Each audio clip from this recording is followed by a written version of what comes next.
came to the table to say what they thought. We did not, in collating the data, pick one set of statements over another set of statements, but went through them and found the statements that were most corroborated. We did have 3 tables.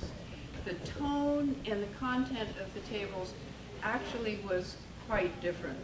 I mean, from one time to the next, which was a surprise to me. And, you know, I think that this is really very, very useful, because the reason we have these meetings is to sort of get this diversity of opinion up and into the air and out into the public. And I don't expect everyone to agree, and I don't think that individuals may have come to our tables with agendas, but I don't think the tables as tables had an agenda, a common agenda. And that may just be my interpretation as a moderator, but I frankly feel that it's important to try and keep an open and balanced view of the situation that we're in. Anne? Yes, but when people say again and again, taxes, taxes, that's what happened on our table. Taxes, taxes, taxes, taxes. Then you have to somehow recognize that when you're reporting back. Well, maybe we didn't emphasize it strongly enough. You're right, it was a very common theme. There are a lot of themes that were really quite common. Have I got this on or off? Off. Okay, now we're to off. Off. But I'm going to talk, so leave it off. I agree with the lady here. I was at a table with Mary Ellen and Reno, but you were not at our table, so that's at least 2 of the 3 tables where the tone was somewhat different. And I'd like to add an extra comment about the arts community. I personally will benefit greatly from that, since I live in walking distance and will have more theaters to go to. But I wonder whether the university isn't planning to make money from the new arts center in a different way. My guess is that having stores and tickets to sell is chicken feed for the university. My own guess is, this is certainly what I would do if I were the university, and I wonder whether Mr. Durkee could tell us, if I got a $100 million contribution to build an art center, I would do exactly what the university is doing. I would parlay that into another $200 million, so that I had a total of $300 million to build an art center. What I would then do is this is what I would do. I would put the $300 million into my endowment, where it's going to make enormous returns, as the rest of my endowment is, and I would borrow the money to do the construction in the new arts district, and the taxes that I do pay in the borough for the commercial property that I own, I would offset that against the interest payments that I'm going to pay on the construction of the arts district. That's what I would do if I were the university. I'm not a business person, but I wonder whether Mr. Durkee would care to tell us whether that's the general pattern that the university follows.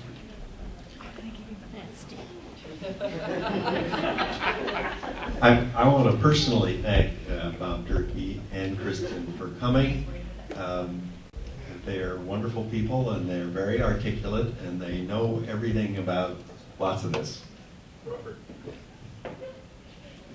Well, Kristen and I are delighted to have been here this morning.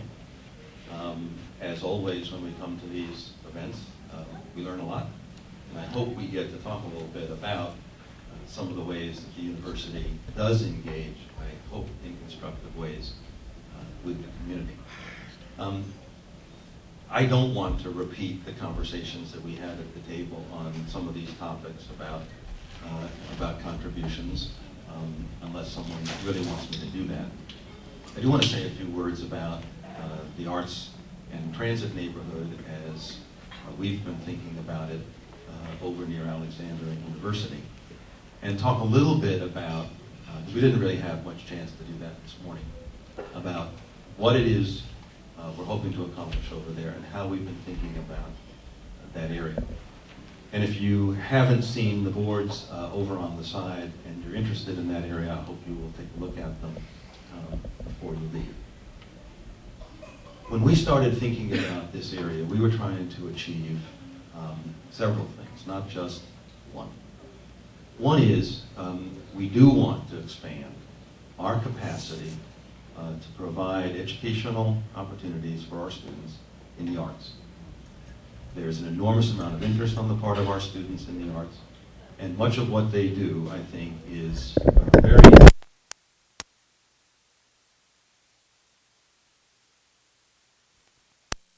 they're near McCarter and Berlin. Is to expand the offerings that are available. Most of them will be fairly small scale. I think most of what we're talking about is experimental work. It's in cinema, it's in theater, it's in dance, it's in new media. We're not talking about, for the most part, large structures. If there's any large structure, it will come later, and it'll be a performance hall, actually further south on the site. We're talking about an expansion of the art museum. One of the things we can't do in the art museum now very well is display contemporary art, because the art museum isn't of the right size and shape to do that. So we're hoping to be able to expand what we're able to offer, not just to our own students, but to the community in the arts. But that's only a piece of what we're trying to do over there. And we're going to spend so much money on this and lose so much money on this, it isn't even meaningful to think about this as in any way bringing revenues into the university. This is going to be a university investing literally hundreds of millions of dollars to try to make this work. But what else are we trying to do there? We have been in conversations for many years with the borough and the township about traffic movement in that area.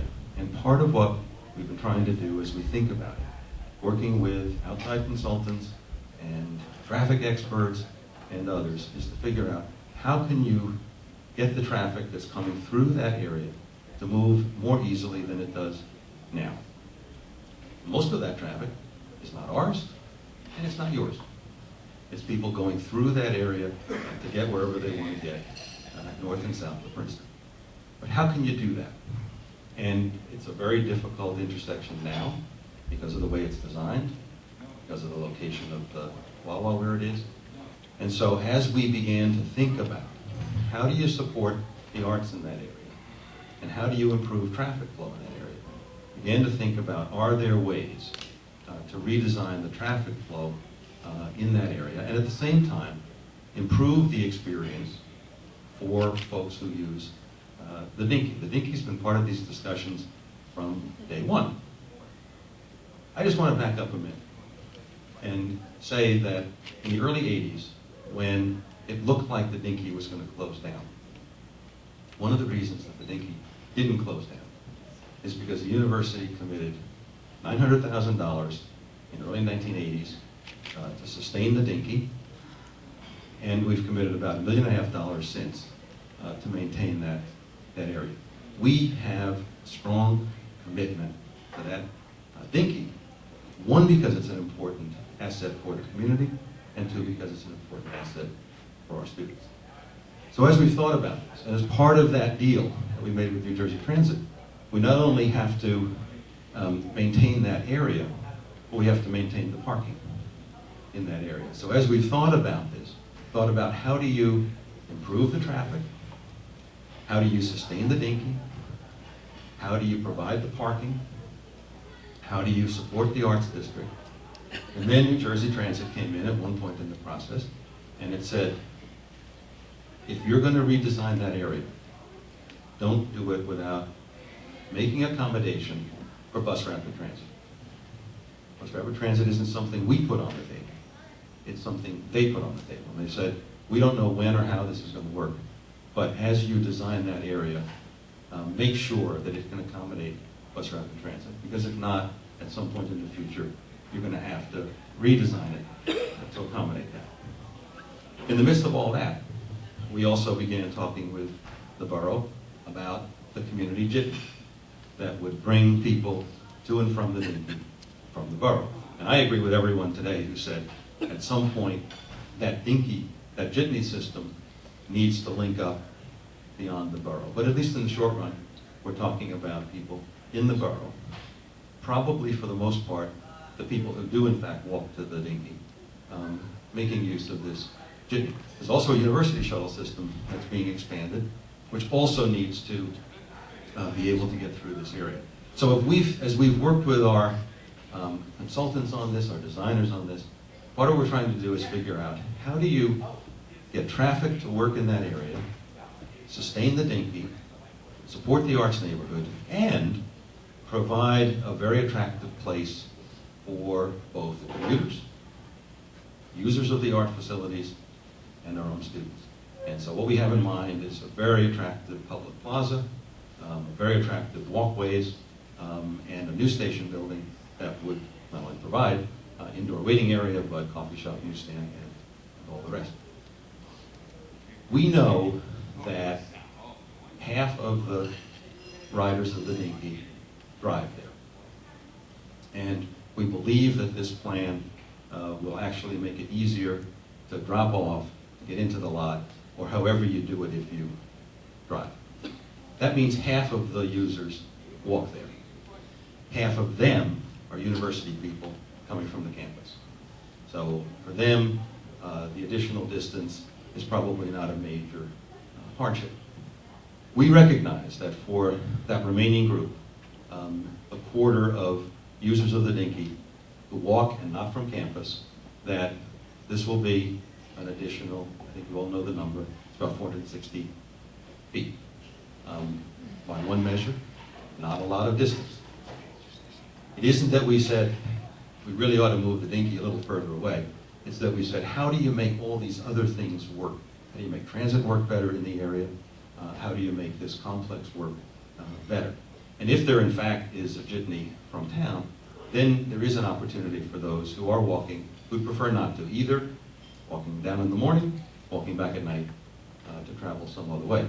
Which is why we've been saying quite publicly that we're prepared, in addition to the various other contributions we make, and there are many, to also contribute to create that kind of jitney through town. What I was implying by my question is that the Arts District, as Mr. Durkee has just said, is going to have very small performance facilities. I don't know the number of undergraduates that the university has, but to move, let's say, a quarter of or a fifth of them into more arts courses doesn't seem to me to be a great drive or a great need for the university to fulfill outside of its current campus. What I implied by my question is that the Arts District could well be a way for the university to increase its endowment, and I wonder whether Mr. Durkee would care to respond to that question. How do you fund buildings with extensive new donations from graduates? Let me say one other thing before I answer that, and it has to do with the retail component of this area. Because several people have talked about, and I think you in your question earlier implied, there might be a significant amount of retail in this area. We do not believe that will be the case. We know that won't be the case. What we have in mind when we talk about retail is something in the station building to support those who ride the Dinky, perhaps the sandwich shop in the area, pertaining to Wawa, and perhaps a restaurant in the area, to mostly support people who are going to McCarter in Berlin. It's not a major retail initiative. It's largely an educational initiative. I know it's not, but it's something that was said earlier. Her question is, how do we fund these buildings? And the answer is, we seek two kinds of funding. One, we seek gifts that will actually pay for the construction of the building. Secondly, we seek endowment to support what goes on in those buildings after they're constructed, maintaining them, providing the program within them. We don't know yet, there are no specific plans for this site, what it will cost to actually do the construction. And the construction is the infrastructure, as well as the buildings, as well as the plaza, and all of the rest. So we will be seeking funds. We have some already. We'll be seeking funds to pay for the buildings, and then we'll be seeking funds to support the programs. One of the things that I had a chance to say at one of the sessions this morning is, when we get those funds, we are obliged to use them for the purposes for which we were given them. Very few people who are giving funds for construction or endowment are making general purpose contributions. They are making contributions for that building, for that plaza, for that program. And that's what we do. We use those dollars to support those programs. Bob, there was one suggestion that came to me that maybe the university could raise a fund for university community issues. That's not long.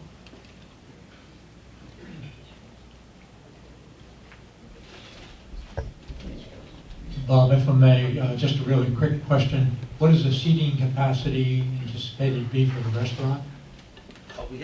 There is no specific plan for any of the retail space at this point. I don't imagine we're doing anything very large down there. Anyone who's interested in talking with us about perhaps operating a restaurant down there, it's a little early, but we'd be happy to talk to you. Then why have you been talking to the Momo brothers already? Sorry. I've never heard explained why the university is talking about an arts neighborhood. It sounds like an arts ghetto to me.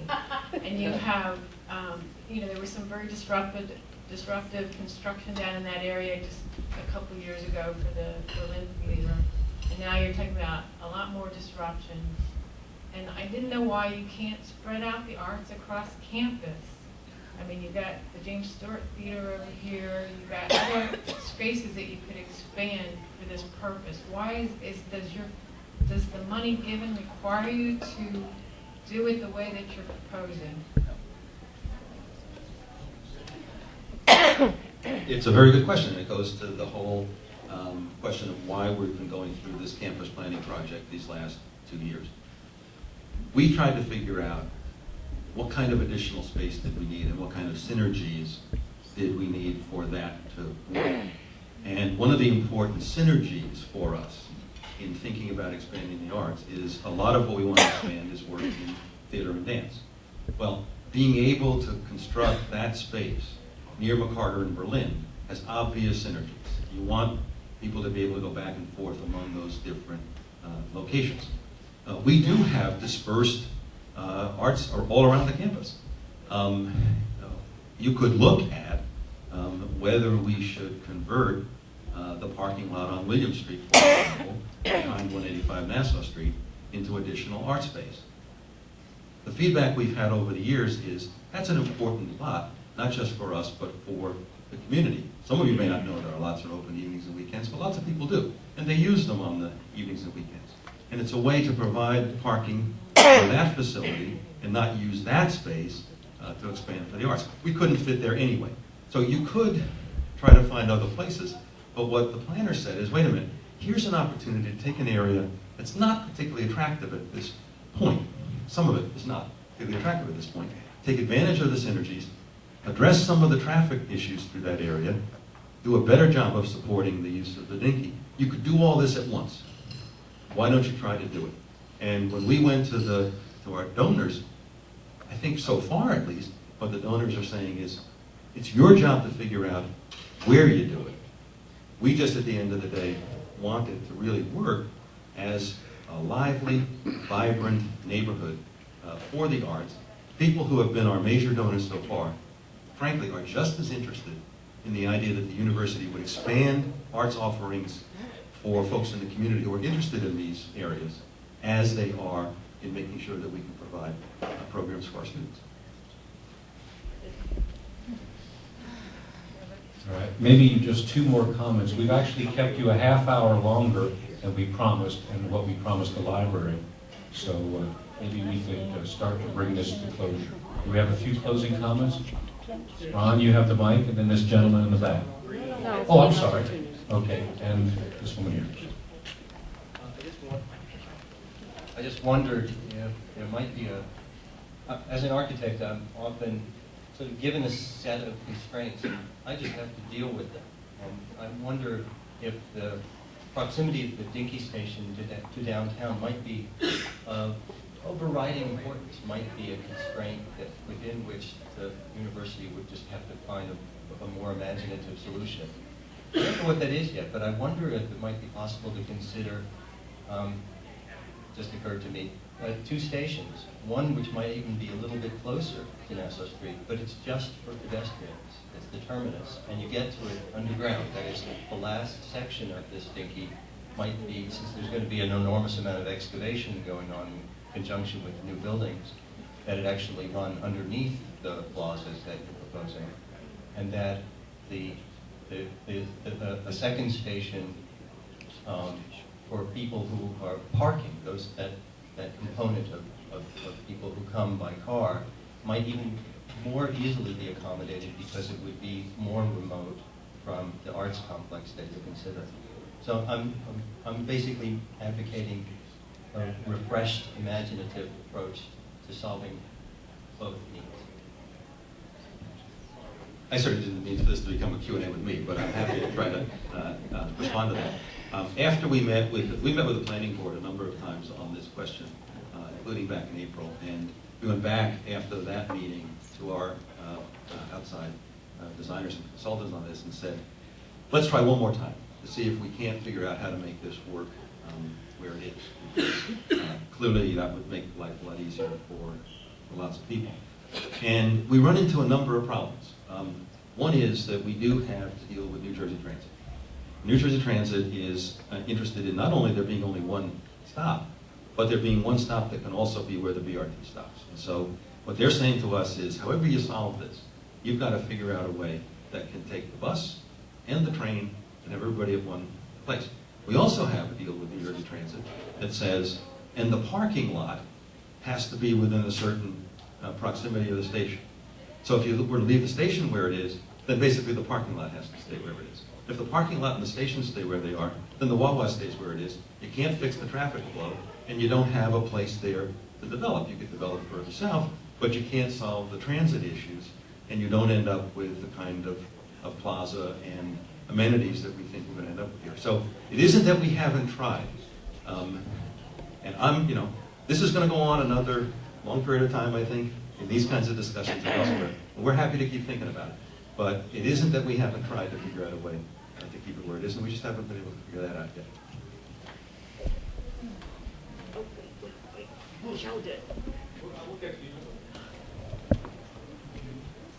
To say anything? Is it ready? This is a comment not about Princeton University. The last time I attended a meeting of Princeton Future like this, it was to discuss what has now become the money-losing disaster area of the garage. These people were in favor of it. I wonder just how, if you have all these people complaining about how taxes are, think about where this cost comes from. It comes from things that were bad judgments like the garage. Let's hope it doesn't have to be torn down, but that's another question.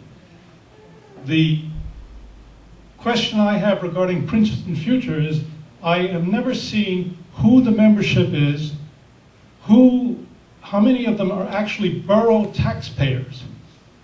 It would seem to me that a lot of them live outside the borough. They're architects, they may be lawyers, there may be other types of people who make a buck on the people who are in the borough and the great commercial advantage that the borough has.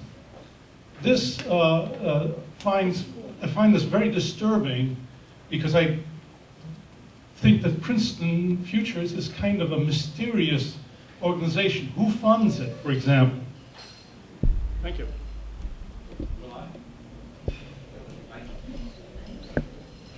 I can speak for myself.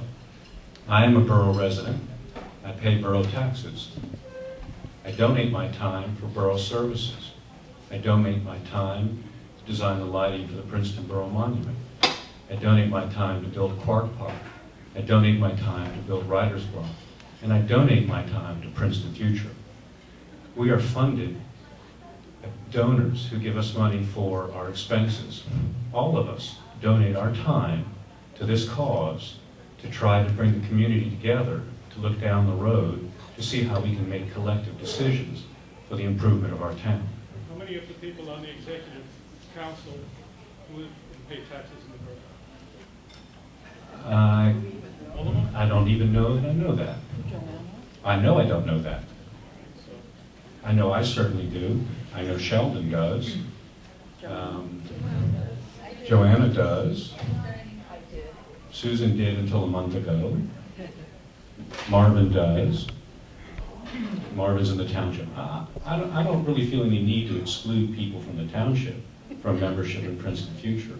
Last time I checked, most of us seem to believe we're in the same community. That's not the point I'm trying to make. It's that all of these advocates for all these grandiose ideas are not necessarily the people that are going to have to pay for it. Well, we're not actually the advocates today. We're trying to elicit from all of you your opinions. There was another opinion over here. One last opinion, two more opinions before I send you. Oh no, I have you. No, you're in the queue. She's actually been waiting, Chuck. She's dying over here. Thank you. Although, you know, I think the reason it's become a Q&A is because for me, Gown in Town was an important part of this whole event. So I think, and because Princeton University is such a huge part of Princeton, especially Princeton Borough, we can hardly avoid discussing it when we talk about all these issues. And I think what's important in talking about the Arts Center is that we really have to zoom out and we have to look at it in its proper context. And the fact of the matter is that the arts complex is really part of a bigger plan that the university has and vision for that part of town. That really, according to your own language, that you envision Alexander Street to be a gateway to Princeton University, so that going into Alexander Road and that whole arts center will all be part of an enclosed, you know, in a sense, kind of campus with a roundabout going up onto Alexander Street. So what that means for the rest of us is that although we acknowledge that Princeton University is an open campus, that in fact, as far as us having access to those major exits and entries into Princeton, namely Washington and in the future Alexander, once your arts complex gets underway, and the Dickey Station too, I might add, is part of that plan, because in order for you to develop your arts complex the way you need to push it down farther. So when we look at the whole scope of the project, it really is much bigger than just that central area that we're discussing right now. That's the one comment I wanted to make. The other comment is in relation to my neighbor's earlier comments. I used to work with nonprofit organizations. I ran them. And I remember in particular, I worked in Trenton, and one of the things we had was I had an adult education program. And the city of Trenton could conceivably give me $10,000 a year to run that program. It cost me about $5,000 to run it. And I decided, but wait, if I take $10,000 from the city of Trenton, that would be a waste because I could make a lot more fundraising for that program to the supporters of my organization. So I would submit that yes, I believe this lady is correct, that that is a way that Princeton University can use to generate more funding and more support from your alumni and other contributors. So I think it's a fair request to acknowledge that this may not, that this development, the purpose of it may not be, to make money off of restaurants and stores, but it certainly is a way to expand your development and your presence as a university as well. So I appreciate that. But my main comment was that we need to look at that development, not just in terms of that little section, but rather what that whole section of town and that development will mean to the rest of us in town. I'm sorry, that was kind of inarticulate, but... My name is Charles Alden, and I don't want to make too much of this issue about the standing of Princeton Future. I spent my career as an urban designer, and I'm a member of the American Institute of Certified Planners. Early in my career, I served on the Design Review Committee in Massachusetts, worked for prominent internationally renowned planning and design firms in Cambridge, Massachusetts, and in Miami, Florida. When I approached retirement, I served as the chairman of the Design Review Board for the city of Miami Beach. Now, having said all of that, I can tell you that my entire career, of something like 40 years. I have never participated in a community in which there was a livelier, more participatory organization than Princeton Future. So I don't live in the borough, I don't live in the township, but I volunteer my time to Princeton Future because I think it's a valid organization that has a strong mission. And I have contributed design effort to Princeton Future and to Kevin, worked with Kevin and the others at Princeton Future, and I think you should all be proud of the fact that you have such an organization that allows you to spend your time like this debating so vigorously these issues.